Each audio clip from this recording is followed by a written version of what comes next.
Fala galera, podcastinho de 3 aqui de volta. Já deve estar se acostumando, só eu e Lucas grava. Então vamos embora de novo. Secando mais um dia de Copa do Mundo. Rapaz, começou a terceira rodada da fase de grupos e começou em fogo. Porque 4 jogos movimentaram o dia hoje.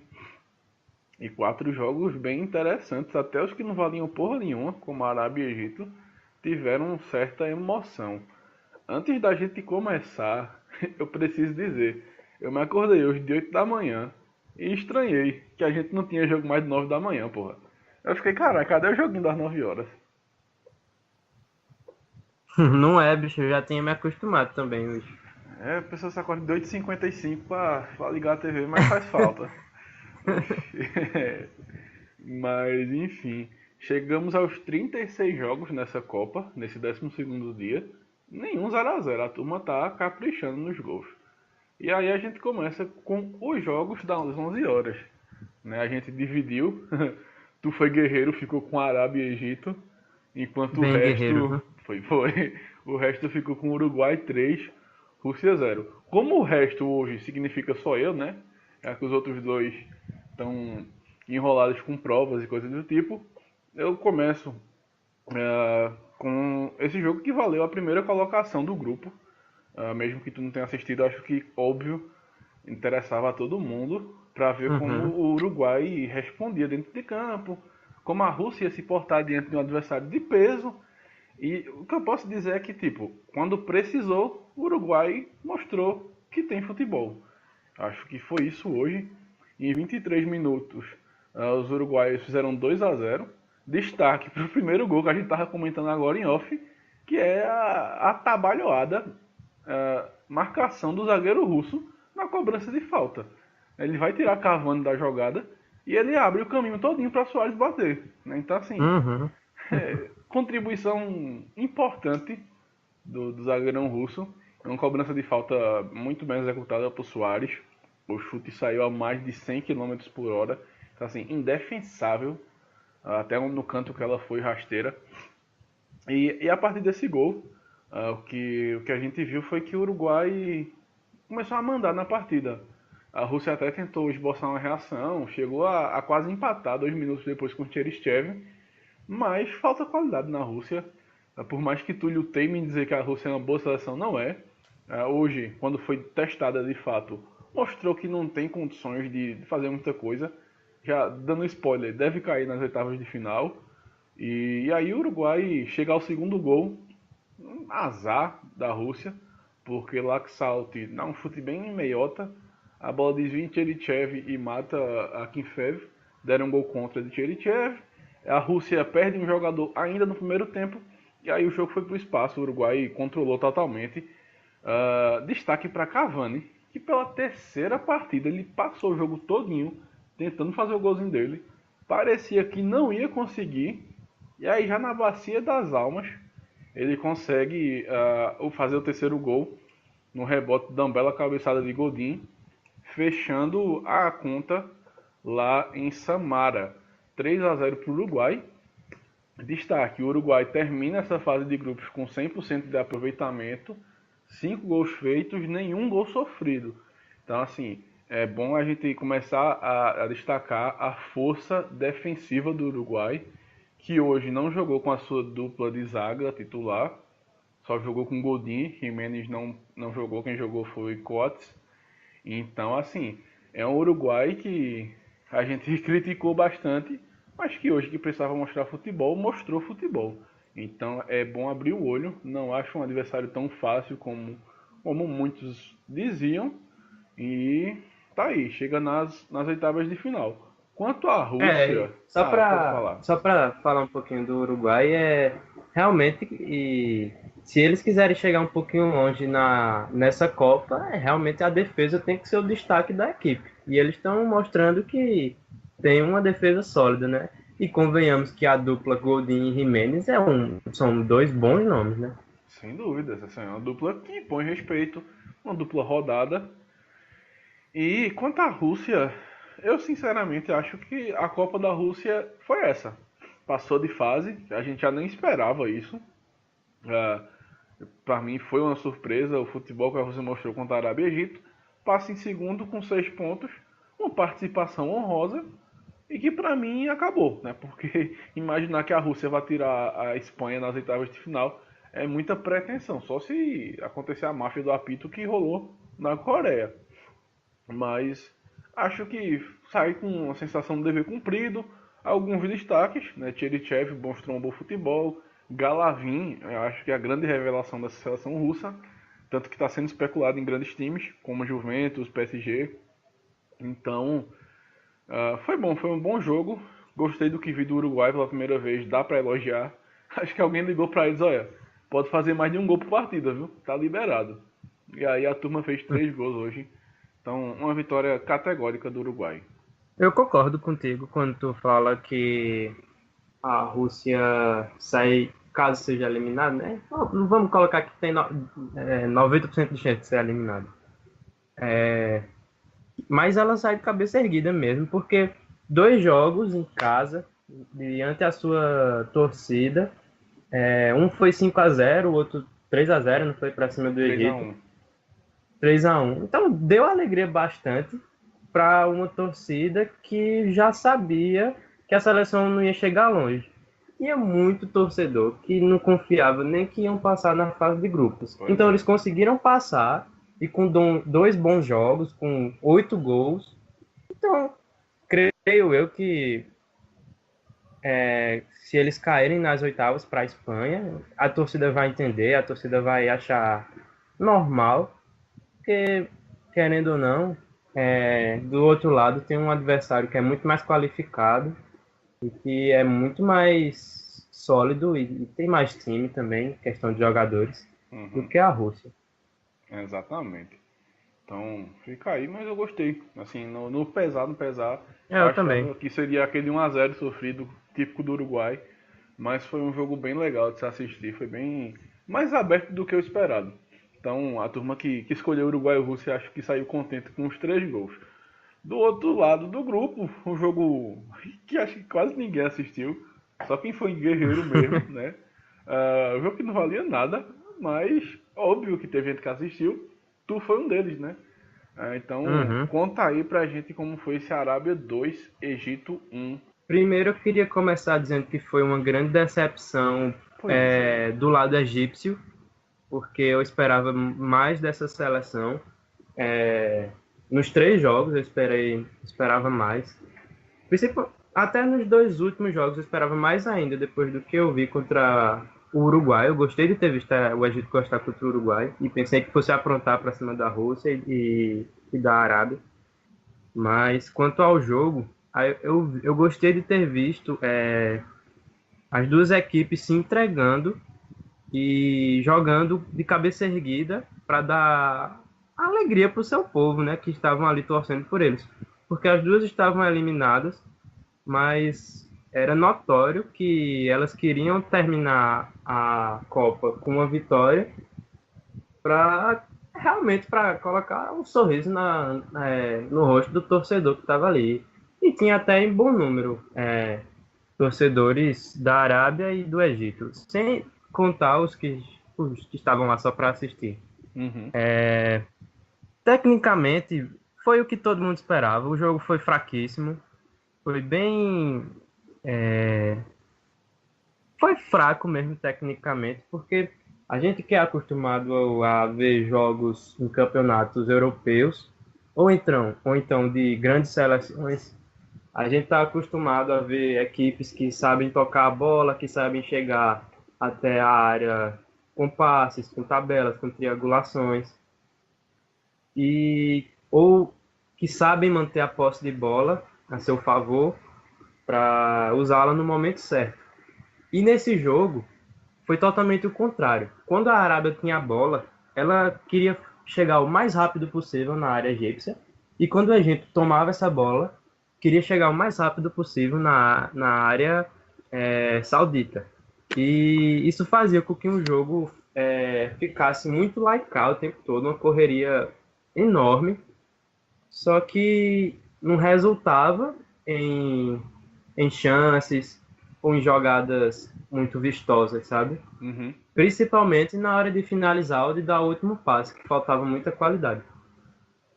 Mas, para não dizer que foi um jogo totalmente ruim, esse lance de ficar muito laicar, até que deu um gostozinho de ver, porque foi bem veloz para um lado e para o outro, os jogadores puxando contra-ataque rápidos. E aí, quando saiu o gol do Egito com o Mohamed Salah, eu fiz, agora A pelo Arábia deve menos uns torcer, dois né? ou três vai fazer. Eu tinha quase certeza que isso ia acontecer, até porque o Egito estava um pouquinho melhor no jogo. E isso eu já esperava que o Egito fosse vencer mesmo. E aí, logo depois, inclusive, o Mohamed teve um lance cara a cara com o goleiro, e ele era só fazer a cavadinha por cima do goleiro e correr para o abraço. E ele fez, só que em direção à linha de fundo, a bola não entrou. Foi bem estranho ver, porque a gente já assistiu o ano inteiro ele não perdendo esse tipo de chance. Fez 31 gols na Premier League. E aí, por incrível que pareça, depois desse gol perdido por Salah, o Egito se acabou em campo. A Arábia começou a dar mais chutes de fora, começou a ter mais chances. Teve o pênalti, e aí o goleiro lendário é o Haddari, o goleiro mais velho a jogar uma Copa do Mundo. 45 anos, né? 45 anos. Além disso, ainda conseguiu pegar um pênalti. E aí foi lindo de ver a imagem, todos os jogadores do Egito indo abraçar ele depois do feito. E só que infelizmente ficou nisso. Depois disso, o Egito parece que abdicou de jogar. Todas as vezes que tentavam atacar alguma coisa, estava dando errado. Quando ficava previsível, porque sempre buscavam Salah. E aí a Arábia foi chegando aos poucos, até que teve outro pênalti, Uhum. que saiu pelo árbitro de vídeo, inclusive. E aí foi convertido e continuou nisso, a Arábia em cima, a Arábia em cima. De vez em quando o Egito chegava para atacar, e aí quando todo mundo pensava que o jogo ia acabar empate, Sai a o Arábia golzinho. consegue. E num troque de passes que foi bem legal de ter visto. No último minuto, faz o gol e desola. Foi triste ver o Egito depois do gol, porque assim que fez o gol acabou o jogo. E foi muito triste ver o Egito terminar a Copa com 3 derrotas, porque a expectativa que tinha em cima do Egito era bem maior do que a expectativa que tinha em cima da Arábia, Uhum. não é? E Sem dúvida. aí a gente via nos semblantes dos torcedores egípcios a cara de decepção deles, porque pelo menos uma vitória em cima da Arábia, creio que eles estavam bem confiantes, mas infelizmente o Egito termina a Copa do Mundo com 0% de aproveitamento, 3 jogos e 3 derrotas, e ficou no famoso cheirinho. Pois é, assim, a TV ela é muito sacana, a geradora de imagens da FIFA, porque assim que sai o gol da Arábia, em quem eles focam? Em Salah, né? E a cara de Uhum, Salah é de de decepção. desolação, é exatamente, decepção, de não acreditar de que, porra, eu fiz minha parte e mesmo assim não foi suficiente. E aí a questão que eu queria te fazer era a seguinte, como tu disse, o Egito foi decepção. Ok. Mas será que o Egito foi decepção mesmo? Ou a gente estava esperando demais de um time limitado, mas que tinha Salah e a Uhum. gente pensou, porra, dá pra passar. Assim, depois do primeiro jogo contra o Uruguai, eu criei muita expectativa em cima do Egito. Eu confesso isso. Porque eu gostei de verdade de ter visto aquele time contra o Uruguai. O gol do Uruguai saiu no último minuto, com a bola parada e tal. Eu gostei de ter visto aquele Uruguai, então, aquele Egito contra o Uruguai. Então, realmente eu criei uma expectativa e acabei me decepcionando por causa desses 2 últimos jogos. Contra a Rússia, eu também esperava mais, e contra a Arábia. Só que é aí onde entra a tua questão. Passado esses 2 jogos, cai a ficha que realmente a gente se iludiu pensando que o Egito poderia fazer o que na verdade não pode, mesmo tendo Salah em campo. Fiquei com essa impressão. Eu acho que foi muito por aí, mas assim, tinha jogadores, né? Trezeguet, que a gente até destacou na primeira partida. E um cara que ficou devendo muito foi Eunene, né? Que a gente pensava, pô, Eunene jogar ali perto de Salah, se ele fizer a parte dele, dá pra dar um caldozinho, dá pra dar um trabalho, vencer a Arábia, quem sabe segurar a Rússia. Só que aí Eunene não jogou nada, né? Em nenhum dos 3 jogos dá pra destacar ele. E aí, de fato, Salah ficou ilhado. Os 2 gols do Egito foram de Salah, mas assim, ele sozinho não pode resolver tudo, né? Até por conta de que tinha um grupo chatinho, um grupo com o Uruguai que era a favorita, a Rússia que no coletivo prevaleceu. E jogando em casa. Jogando em casa. E aí hoje a gente viu que Salah sozinho também não consegue vencer a Arábia Saudita. Então é complicado para ele. Mas o discurso dele hoje pós-jogo foi: já estamos pensando na próxima Copa. Então, é isso. Cabeça erguida. É isso bola aí. pra frente. Não adianta ficar se lamentando agora. É manter a pegada. Até porque as eliminatórias africanas têm bons times. Mas então agora é manter esse trabalho. Só não acho o Cooper um grande treinador. Eu sinceramente mexeria no comando técnico do Egito. Deve mudar agora. Merece. O Cooper é muito, muito fraco. Mexe mal no time. Não tem uma boa relação com os jogadores. Então trocaria. E eu diria que a Arábia, ela sai de cabeça erguida, né? Porque a gente pensou que seria o saco de pancadas e pegou 3 pontinhos ali de lambuja. E vale lembrar que também que era um duelo argentino no banco. São 2 técnicos argentinos, Pizzi e Cooper.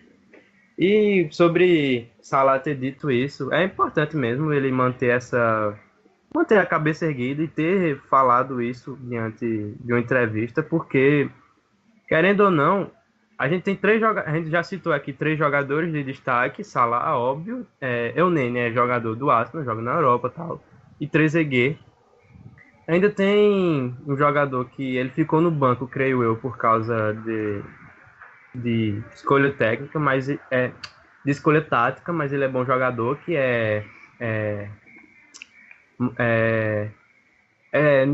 Sobe, o nome dele. Ele joga no Stoke City. E ele veio entrando no segundo tempo e ele sempre jogou bem no segundo tempo e tal. Então, o Egito tá tendo bons jogadores, tá revelando bons jogadores. E o pensamento é esse, é sempre no futuro. Não pode parar porque perdeu essa Copa e tal, não. Se tá revelando bons jogadores, é manter essa pegada, é investir no futebol, porque pode evoluir mais ainda. E aí, a gente fecha esse grupo A, só repassando, Uruguai em primeiro 9 pontos, Rússia em segundo com 6, a Arábia com 3, o Egito com 4, e só para critério de informação, o Uruguai ele sai com saldo positivo de 5 e a Rússia com saldo positivo de 4, a Arábia com saldo negativo de 5 e o Egito com saldo negativo de 4. Então, mesmo terminando em último, o Egito conseguiu levar menos gols que a Arábia. E aí a gente chega nos jogos das 3 horas. Inclusive, outra reclamação. Tá muito estranho essas 2 horas sem jogo, né? Porque a gente tava acostumado a ter jogo a cada 1 hora, só 1 hora de pausa. Esse jogo acabou 1 da tarde e eu fiquei, carai, tá, vou fazer 2 horas sem fazer nada até chegar a 3 horas. Mas a gente vai ter que se acostumar, porque de agora em diante esses são os horários, 11 e 3. E aí chega no grupo B, rapaz, me surpreendeu muito essa terceira rodada, esse grupo como um todo, mas essa terceira rodada ela caracteriza muito bem o que foi esse grupo, né? A gente começa por Irã 1, Portugal também 1. Destaco a atuação abaixo do esperado de Cristiano Ronaldo, né? Quando ele teve a chance de pelo menos fazer um golzinho, ele perde o pênalti. Teve aquele lance polêmico, que já a gente chega nele. Mas, de novo, Portugal, uma atuação bem no limite do aceitável, né? Porque sofreu de novo e correu o risco de ser eliminado, inclusive, né? Com certeza. O primeiro tempo de Portugal tomando a iniciativa do jogo, indo para cima, querendo selar a classificação.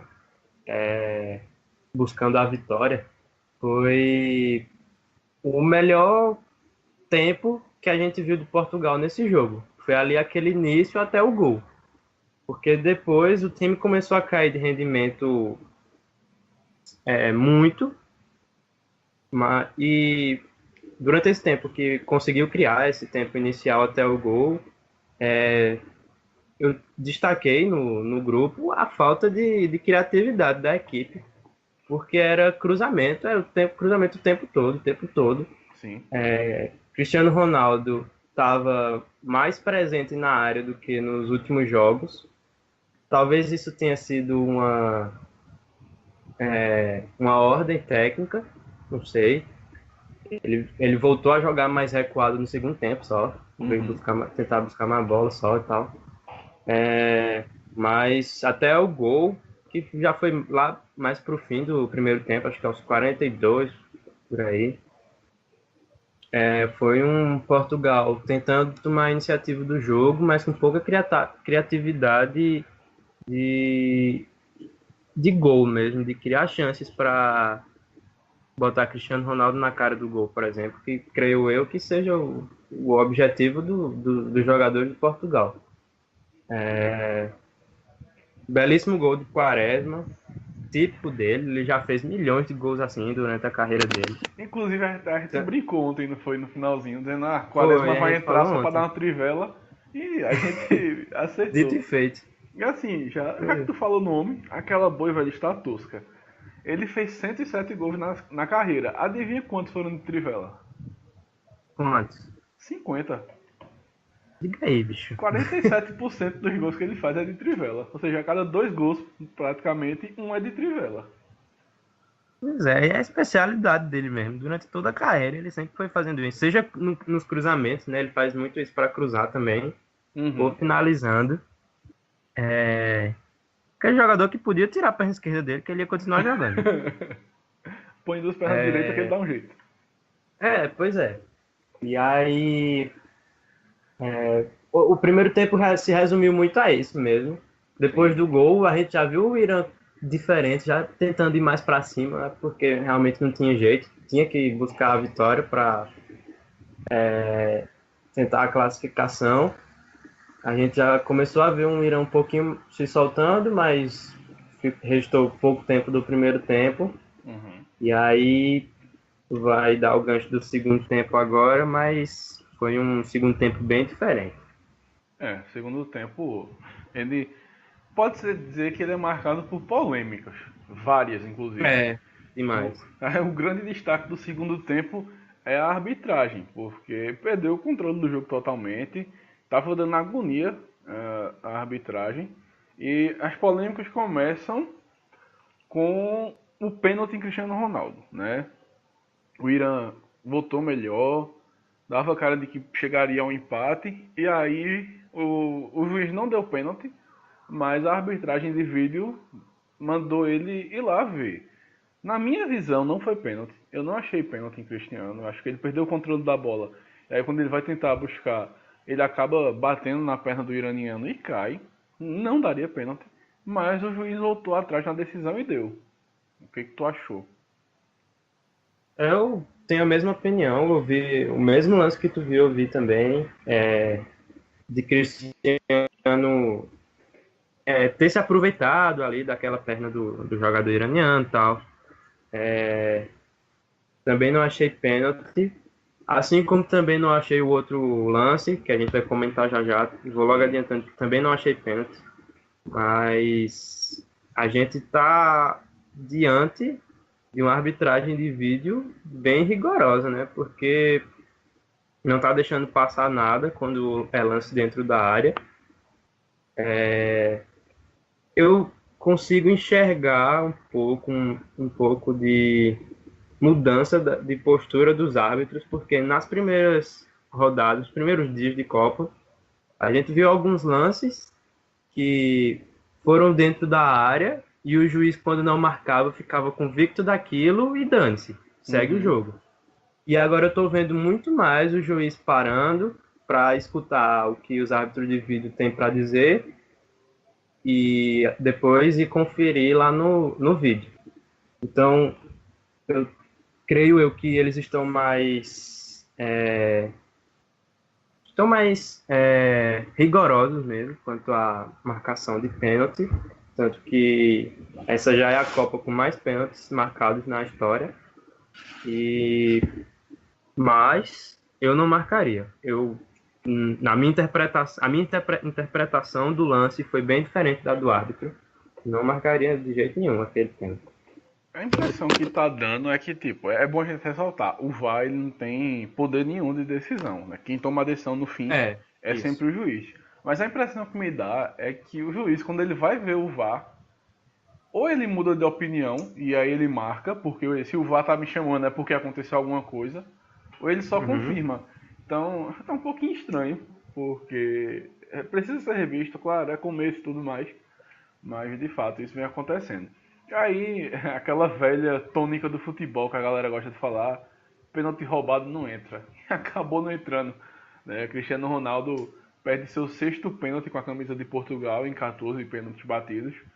Bateu mal, ele não tirou do goleiro, também não bateu tão forte assim. E aí, méritos do goleiro iraniano, né? Que Copa, né? Porque assim, o goleiro da Islândia foi lá e pegou um pênalti de Messi. Se eu não me engano, ele é diretor de cinema nessas coisas. E hoje, Uhum. o goleiro do Irã, ele é ex-morador de rua, vai lá e pega um pênalti de Cristiano Ronaldo. Então é a Simplesmente. Copa das grandes histórias para se contar. E foi bom, assim, não foi bom, não estou torcendo contra, mas escute meu contexto. Foi bom o Cristiano Ronaldo ter perdido esse pênalti no ponto de vista de quem estava criticando muito o Messi por ter perdido aquele pênalti contra a Argentina. Mas aí Cristiano Ronaldo hoje, que era a grande comparação, né? Ah, você aí, ó, perdendo pênalti e o outro, enquanto o outro tá lá, ó, converteu pênalti e tal, não perde pênalti e tal, Cristiano Penaldo, não sei o quê.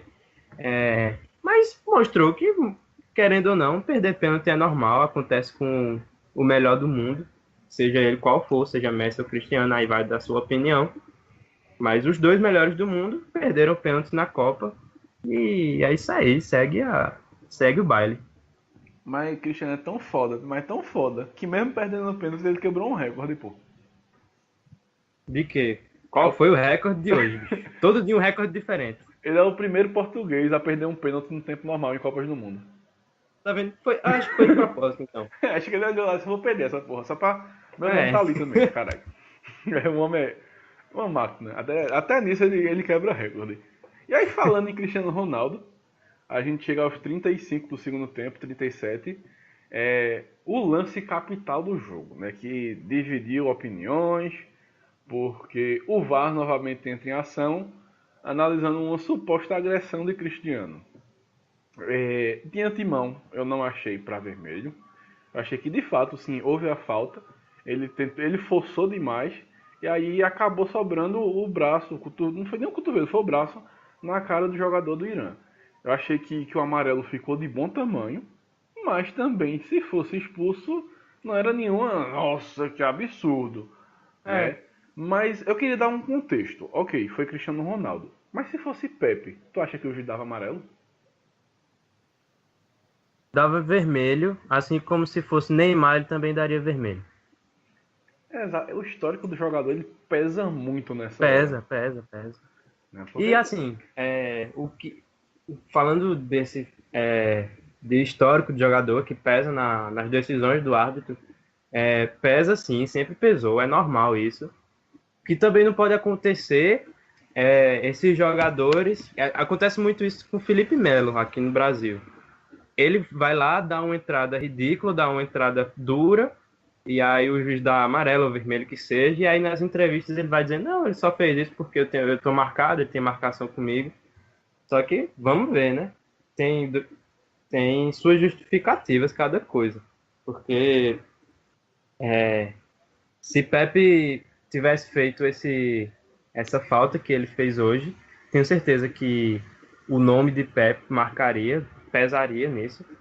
Mas também não quer dizer que quando Pepe fizer suas entradas e suas agressões, que ele gosta de fazer de vez em quando, não deva ser punido devidamente, né? exatamente. Mas, enfim. Agora, Foi só pra dar a tabocada em Felipe Melo.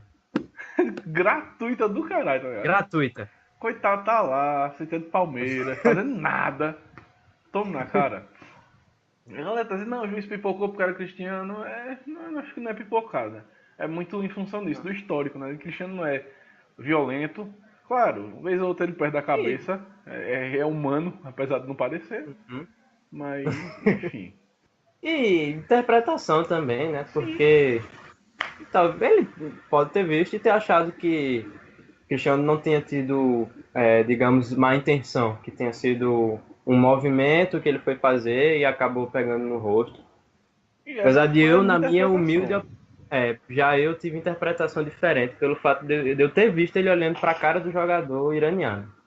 Eu Eu, acho que eu ele achei que ele podia. olhou pra saber onde é que É, ele tava pra tomar a frente. Pelo menos é o exatamente. que eu Aí não achei, tem né? como saber. É, É. exatamente. Aí, infelizmente, não tem como a gente saber. Aí, por isso, por ter sido um lance com muito impasse, eu achei que o cartão amarelo ficou de bom tamanho, porque o fato foi que ele realmente pegou no rosto do jogador, então pronto. Sim.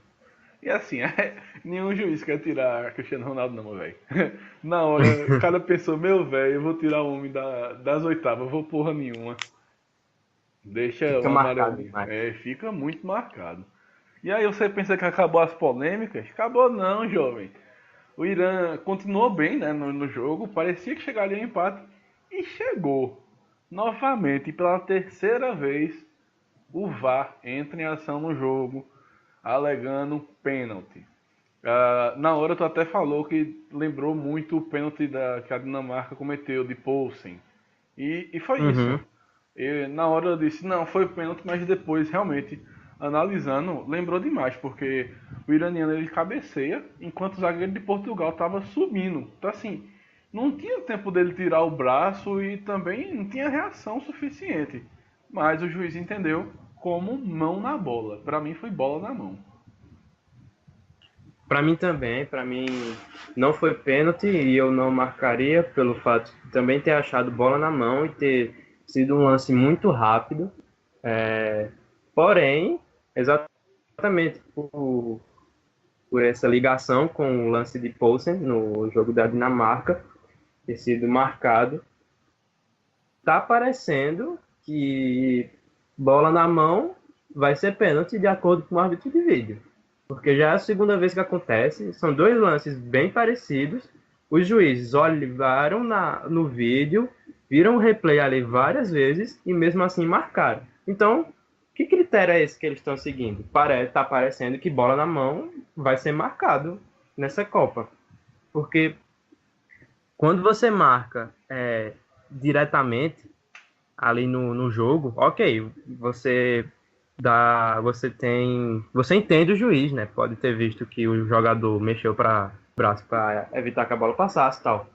Mas a partir do momento que ele vai ver no vídeo, vê o replay, câmera lenta, câmera em movimento em tempo normal, várias vezes, e mesmo assim ele marca, então bola na mão, pelo visto, vai ser marcado como pênalti.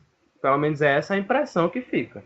Porque não é possível que nesses dois lances o juiz tenha interpretado que tenha sido mão na bola, porque não tem como. É impossível.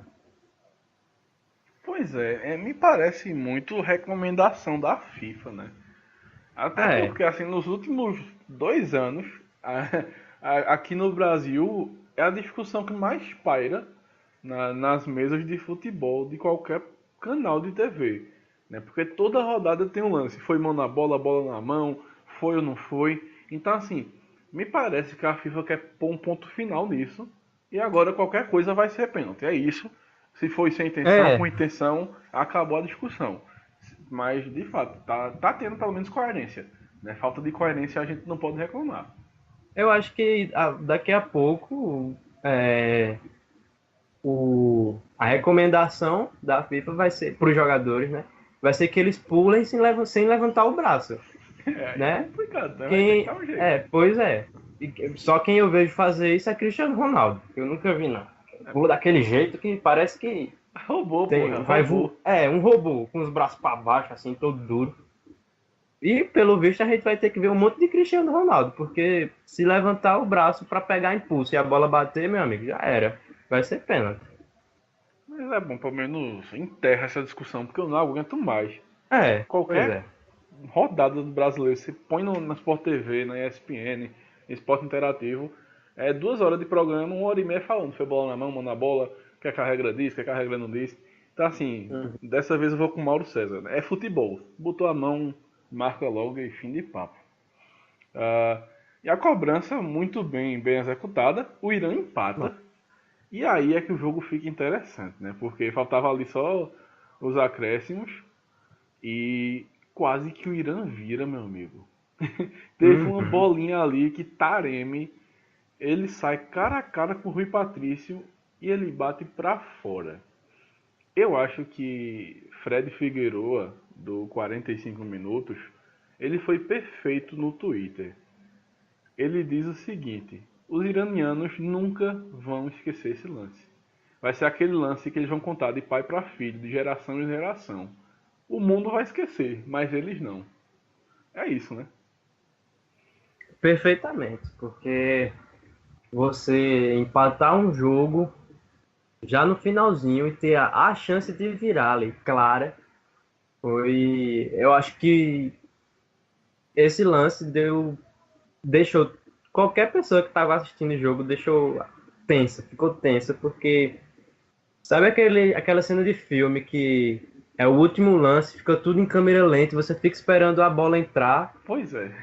Aqueles filmes de basquete, que joga assim, a bola vai indo bem devagarzinho, em câmera lenta, aí chega perto da cesta, dá aquela decepção e a bola bate e não entra. Pronto, é isso que aconteceu. Só que exatamente por isso vai ficar marcado demais. Lembra um pouco aquilo que Pinilla fez do Chile contra o Brasil em 2014. A bola bateu no travessão. Ele chegou a tatuar aquele lance no corpo, de tão marcado que ficou. Então, é isso mesmo.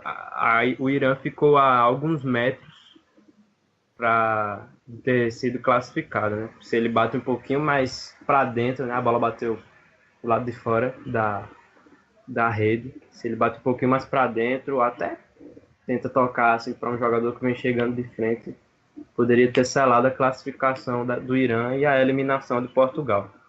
E ainda pegando um carona no que Fred disse, eu recomendo a galera seguir ele no Twitter. Ele diz o seguinte: uma fração de segundos, 4 anos, alguns centímetros, o ângulo que o pé encosta na bola. Dois destinos escritos, só um possível. Dois futuros, só um real. O outro ilusão. É o futebol em sua essência, o jogo do detalhe. É isso, porra. Os mínimos detalhes do futebol que fazem a diferença. De que se ele bate um pouquinho mais angulado, a bola entra. E, porra, é o lance que assim, eu não vou esquecer. Sabe? Acho que a gente curte o futebol, não tem como esquecer. Tá? Falou Copa de 2018, Irã. A gente vai lembrar aquela bola contra Portugal lá no finalzinho. Se ela entra, o que é que acontece?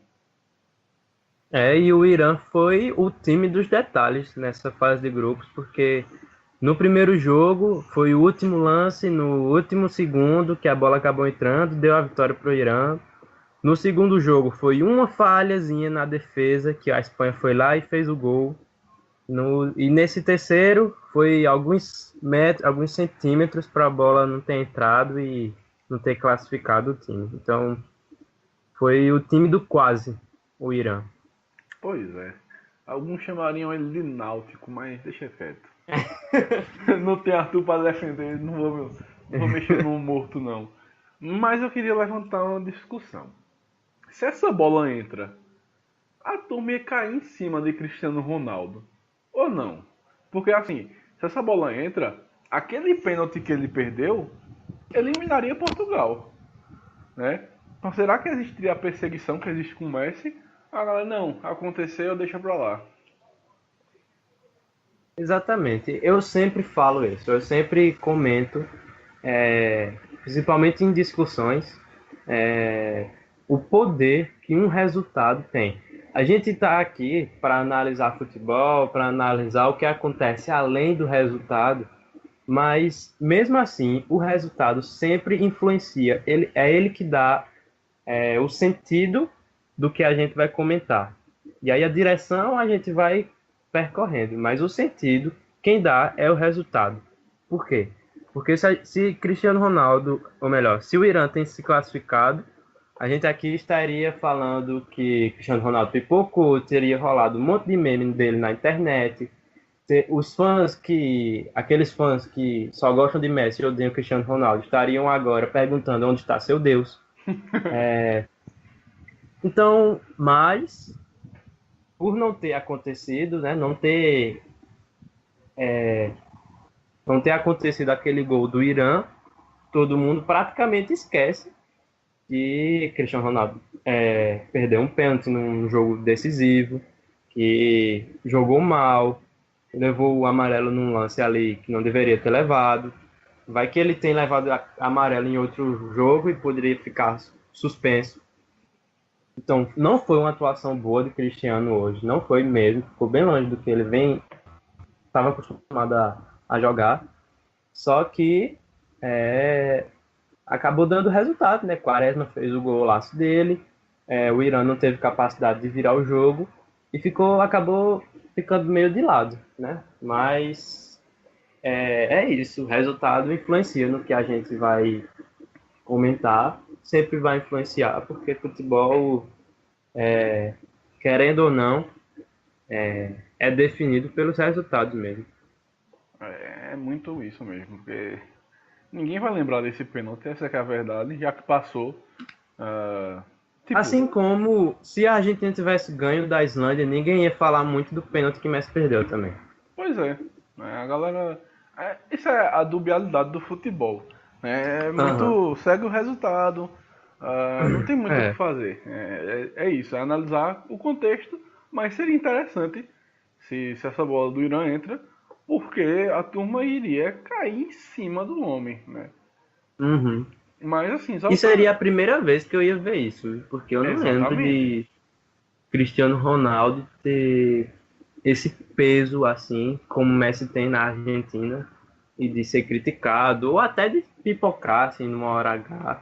Ele nunca, ok, que ele nunca deu muita margem para isso, porque ele sempre foi regular na seleção de Portugal.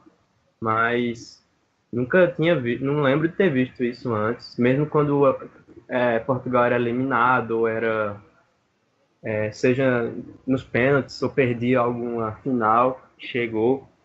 Eu não lembro de ter visto a galera caindo pau em cima de Cristiano Ronaldo.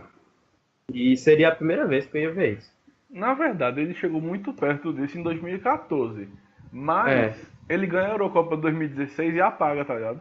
Assim, em 2014 ele E, tava 2000... machucado. Aí já e ele tava apagou. machucado. Pois é. Eu acho que esse peso todo, ele se deve muito em função da Eurocopa, né? Porque assim, opa, Portugal ganhou uma coisinha na história com o Cristiano Ronaldo. Então assim, agora ele vai Ele ter que tirou um peso carregar. enorme. Exatamente. Se ele levar o título, então agora é ele vai ter que carregar essa seleção. A turma já olhou Uhum. para ele, opa, ele tem essa capacidade. Mas enfim, é o futebol. E aí analisando a classificação final, é o grupo sofrido. Né? Espanha com 5, saldo de 1, mas aí fez 6 gols. Portugal com 5, saldo de 1, fez 5 gols. O Irã terminou com 4 pontos. E Marrocos terminou com 1. Né? Saiu com um pontinho de honra, fez 2 gols. A gente olhava para o grupo B e imaginava Espanha e Portugal passando o carro e se decidindo no jogo entre eles. Mas foi totalmente o inverso disso. Foi sofrimento até o último segundo. Né? Tanto para Portugal, tanto para a Espanha. Porque, meu amigo, foi sofrido. E aí a gente já chega na Espanha agora. Na Espanha 2, Marrocos 2. Eu não esperava não, sinceramente. Eu também não esperava e talvez a gente esteja diante de uma Espanha que, apesar de ter um time muito bom, para mim o mais ao lado da Bélgica, o melhor da Copa até agora, mas eles têm certas falhas defensivas e precisam corrigir, porque o primeiro gol hoje foi uma falha ali no toque de bola deles, mas aí ok, acontece. Mas o segundo gol foi no escanteio, não foi? Cruzamento, Sim. que o jogador do Marrocos ganhou em cima, uma falha defensiva deles. O primeiro gol de Portugal lá no primeiro jogo, o lance que originou o pênalti também tinha sido uma falha defensiva. Então, talvez um time que saiba explorar essa defesa da Espanha consiga vencer, assim como o Marrocos conseguiu hoje, porque foi muito eficiente. Conseguiu marcar 2 gols em cima das falhas espanholas, coisa que nos 2 últimos jogos tentou e não conseguiu. E, inclusive, achei Marrocos bem injustiçado nessa Copa, até mais do que o Irã, que pelo menos o Marrocos propunha mais jogo do que o Irã, né? No jogo o Irã e Marrocos propôs mais jogo, foi castigado no final. E em Marrocos e Portugal também, todo mundo lembra a pressão que o Marrocos deu em cima de Portugal. E Rui Patrício não deixou a bola entrar. E infelizmente os gols de Marrocos saíram muito tarde. Pois é, então assim, no final da história, a gente ficou perto de um cenário que seria apoteótico de Marrocos e Irã passar, né? Porque assim, Marrocos teve Foi muito condição disso. equilibrado. Foi, então assim, se os detalhes do futebol não existissem, se existisse justiça, não seria de outro mundo imaginar Marrocos passando em primeiro e o Irã Uhum. em segundo não também. Esse foi um grupo que se mostrou muito, muito qualificado. Ah, o jogo de hoje, ele foi muito aberto. Eu não vi, mas aí vi os melhores momentos. Então, assim, as duas seleções tiveram muitas chances de gol. E isso me deixou com o pé atrás na Espanha, né? Porque, como tu disse, já começa a demonstrar algumas falhas defensivas. O primeiro gol sai numa bobeada patética de Piqué e Sérgio Ramos, né? E Boutaïb aproveita para abrir o placar.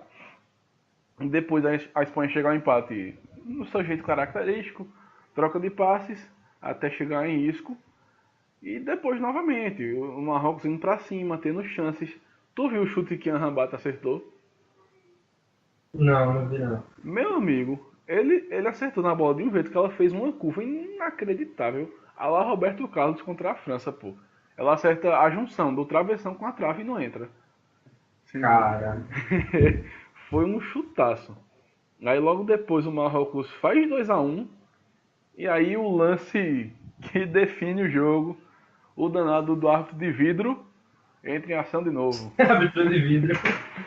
O danado do árbitro de vidro mesmo, né? Ele entra em ação. O gol de Iago Aspas, ele em posição legal, ele desvia de letra. O assistente anulou.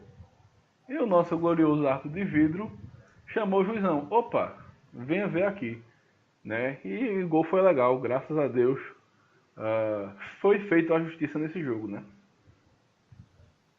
Pois é, o árbitro de vídeo, a gente acabou de criticar ele no último jogo, mas nesse lance tem que ser elogiado porque a justiça foi feita com muita qualidade, assim, com coragem até, porque eu ainda não tinha visto, se já tiver ocorrido, tu me diz, mas eu ainda não tinha visto esse tipo de lance, de lance de impedimento e tal. Eu tinha visto só pênalti, mão na bola, se foi dentro da área ou não. É que eu lembro também Ou, não, a primeira vez.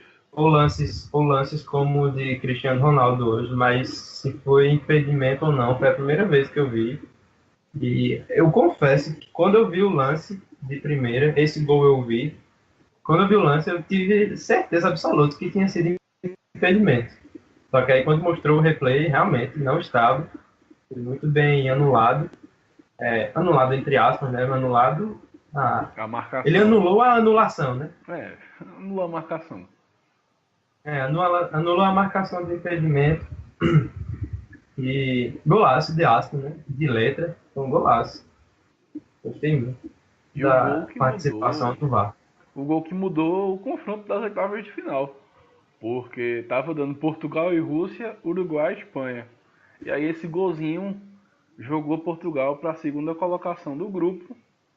E aí Portugal vai enfrentar o Uruguai nas oitavas de final, enquanto a Espanha enfrenta a Rússia. A gente vai detalhar mais esses jogos das oitavas ao fim dessa terceira rodada.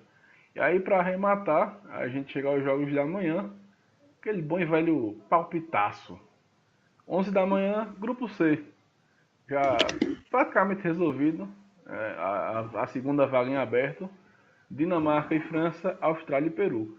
A Austrália precisa vencer e torcer para a Dinamarca perder. Aí ela passa. Mas vamos lá. Dinamarca e França, o que tu acha que vai dar? Vamos lá. Dinamarca e França. As duas estão. França já está classificada. Uhum. E a Dinamarca precisa de quê para se classificar? Um empate? Joga por um empate, né? Isso. E aí a Austrália precisa vencer e torcer para a Dinamarca perder, né? Isso. Pronto. Pelo que eu conheço da Dinamarca, eu conheço assim, pelos dois últimos jogos, né? O estilo de jogo que apresentaram nas duas primeiras rodadas, não acredito que ela vá tão agressiva para cima da França. Espero que a França entre com alguns jogadores reservas também. Então, eu dou 1-1 para esse jogo. Ousado. Mesmo assim, eu quero ver o circo pegar fogo. 2-0 para a França. Aí a gente chega Austrália e Peru. Eu vou 2-2 Austrália e Peru. Eu quero ver o Peru pra mim fazer um golzinho nessa Copa. Tá com a porra, não. Eu dou 2-1 Peru. Ou melhor, dou 2-1 para a Austrália. Porra, é foda, né? Vai tirar a Austrália no limite, pô. Não tem nenhuma possibilidade da Dinamarca empatar a Austrália passar, não. Não, porque se a Dinamarca empatar, ela vai a 5. E a Austrália só Vai pode assim. chegar a 4. É. Já deixou de fora, não adianta mais voltar É atrás, não. porque eu não tô muito. Eu queria que passasse França e Austrália, mas eu não tô muito confiante, não, que a França vai ganhar nesse jogo. Acho que ela vai sentir um pouco de dificuldade contra a Dinamarca. Realmente. Mas enfim, amanhã a gente vai descobrir. Mas acho que vai ser até o final de novo, vai ser no limite. E aí, Espero que sim. a gente chega no grupo D. É um grupo que a gente pode falar que é o nervosão. Porque Croácia classificada, essa já está tranquila. Então, ela joga por um empate para garantir a primeira colocação. Em segundo, a Nigéria, com 3 pontos. Em terceiro, a Islândia, com 1 ponto, menos 2 gols de saldo. Em quarto, a Argentina, 1 ponto, menos 3 de saldo. Nigéria, Argentina, Islândia e Croácia. Vamos lá. A Argentina ela precisa vencer e torcer para a Islândia empatar, pelo menos. Ela passa. A Islândia ela precisa vencer e torcer para dar empate e ainda tirar 2 gols de saldo da Nigéria. Ou seja, a situação da Islândia é a mais delicada. E a Nigéria ela joga pelo empate. Ela basicamente joga pelo empate. A Croácia praticamente garantiu a primeira colocação. Um detalhe, essa é a sexta participação da Nigéria na Copa do Mundo e pela quinta vez ela enfrenta a Argentina e perdeu todas até aqui. Então, perdeu de 2-1 em 94, 1-0 em 2002, 1-0 em 2010 e 3-2 em 2014. Será que amanhã os caras vencem a primeira? Não vencem, porém se classificam. Dou 1-1 nesse jogo. Gol de Messi e Musa. Eu vou lá 2014. Emoção até o limite. 3-3. Aí sim. A Argentina vencendo até os 45. Sai um golzinho contra ali de Mascherano. Só pra matar a turma. E Islândia e Croácia. Rapaz. A Croácia vai entrar com time reserva, não o time inteiro, mas com muitas reservas. Creio até que Rakitic e Modric não jogam, e os principais não vão jogar. E caramba, se a Islândia ganhar e for empate Nigéria e Argentina, passa a Islândia, né? Ou não? Aí vai pro saldo. Porque a Islândia vai para 4, a Nigéria vai para 4. A Nigéria tem saldo 0 e a Islândia tem saldo -2. Aí, se for empate e a Islândia vencer por 2 ou mais, ela passa. Aí eu já acho difícil. Eu dou 1-0 para a Islândia esse jogo. Pô, tu tá deixando a turma de fora por um detalhe, né? A Austrália por um ponto, a Islândia por um golzinho. Mas eu dei 3-3, né? Foi. Nesse daqui eu vou ser mais coeso. Apesar de entrar com um time bem modificado, eu acho que a Croácia leva 2-1 Croácia. Aí vai passar com 100%. E passa a Nigéria e Croácia. Nigéria e Croácia passa. A Argentina vai rodar. Vai ser jogão amanhã. Vai, turma, se prepare. Aí só para repassar os horários: 11 horas do grupo C, os 2 jogos, Dinamarca e França, Austrália e Peru. E às 3 horas da tarde, Nigéria e Argentina, Islândia e Croácia. Então assim, a turma que puder, bota um jogo no computador, o outro na TV, pega a pipoca e vá-se embora, porque vale a pena. Vale a pena demais. E Os dois grupos. demais, pô. É jogão, jogão. É a Copa do Mundo, essa reta final agora já fica interessante. E aí o chaveamento vai ser o primeiro do grupo C contra o segundo do grupo D e o primeiro do D contra o segundo do C. No momento, França e Nigéria, Dinamarca e Croácia. Seria um jogo interessante esse Dinamarca e Croácia. França e Nigéria também. Os dois. Só vai dar jogão, pô, essa Copa do Mundo. Meu amigo, se for França e Nigéria, Luiz Roberto endoida. Ia ser muito massa, bicho. Queria que ele narrasse um jogo desse. Ele deveria se tornar o narrador oficial da França, pô. Também acho. Merece. A greia é forte. Ele aceitou também, né? Aí aqui fica melhor ainda. Caiu na brincadeira, tá? Ficou melhor ainda. Gostei da atitude dele. É aqui vale a pena. Então é isso. Um forte abraço. Você que nos ouviu até aqui. Amanhã a gente volta. Não sei se a gente volta dizendo que a Argentina tá fora. A turma aí deve estar esquentando as mãozinhas, né? Mas vamos ver. Fortes emoções nos aguardam amanhã. É isso. Nos encontramos amanhã na mesma hora, nesse mesmo canal do YouTube, né? Também no Podomatic. Vamos fazer aquele mexendo. Se inscreve aí no canal. Ativa o sininho. Deixa aquele like. Fortalece o canal. Valeu. Forte abraço e até a próxima. Valeu.